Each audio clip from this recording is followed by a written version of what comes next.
صباح الخير وصباح البركة في القراية بتاعتنا النهاردة، واحنا مكملين في الكتاب المقدس في أخبار الأيام التاني أصحاح 33.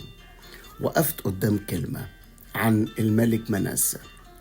ملك منسى عمل حاجات كتيرة غلط، عاف، تفاءل، سأل جان، وعمل ده كله لإغاظة الرب.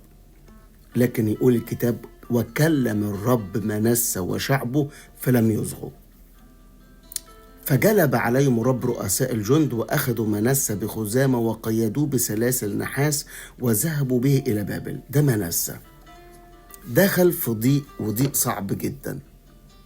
بس السؤال بتاعي النهاردة: يا ترى لما بتدخل في ضيق ايه رد فعلك؟ ده سؤال مهم جدا.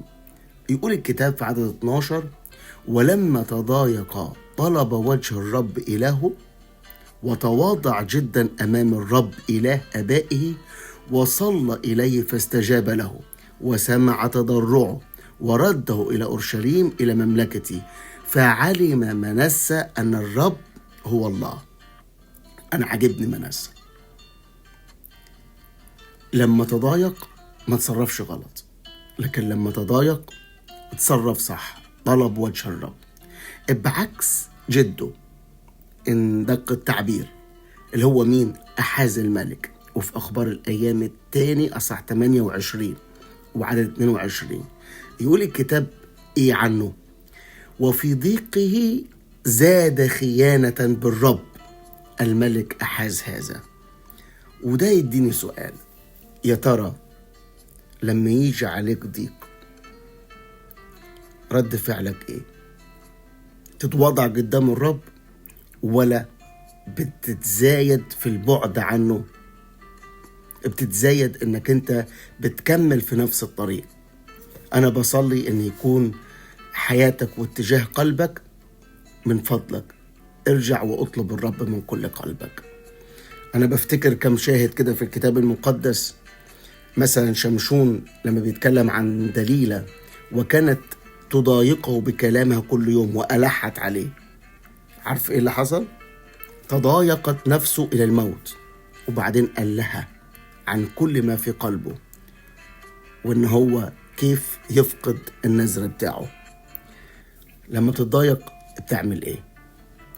عايز أفكرك كمان بكل رجل متضايق كان في شعب الله في وقت داود النبي.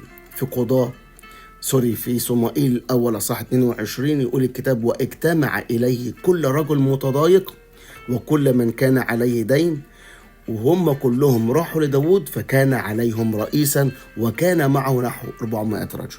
لما تكون متضايق اجري على الرب.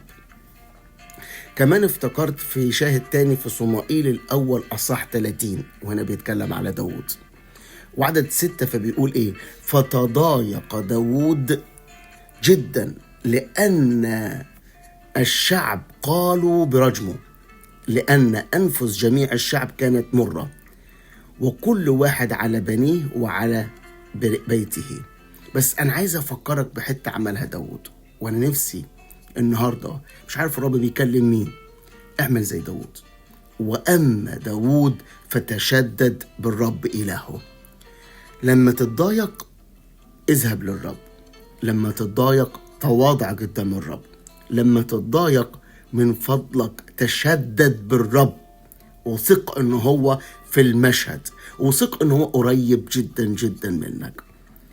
اوعى تنسى الشاهد الجميل ده كمان، اشعياء 63 عدد 9: الرب في صفك لما تكون متضايق، والرب عايزك لما تكون متضايق. فبيقول الكتاب ايه؟ في كل ضيقهم تضايق وملاك حضرته خلصهم بمحبته ورأفته، وهو فكهم ورفعهم وحملهم كل الأيام القديمة. امتى؟ لما تلجأ للرب، لما تطلب الرب، لما تتواضع قدام الرب، لما تلجأ للرب بكل قلبك، لما تتشدد بالرب وتعرف انه هو في صفك. لما بتتضايق بتعمل ايه؟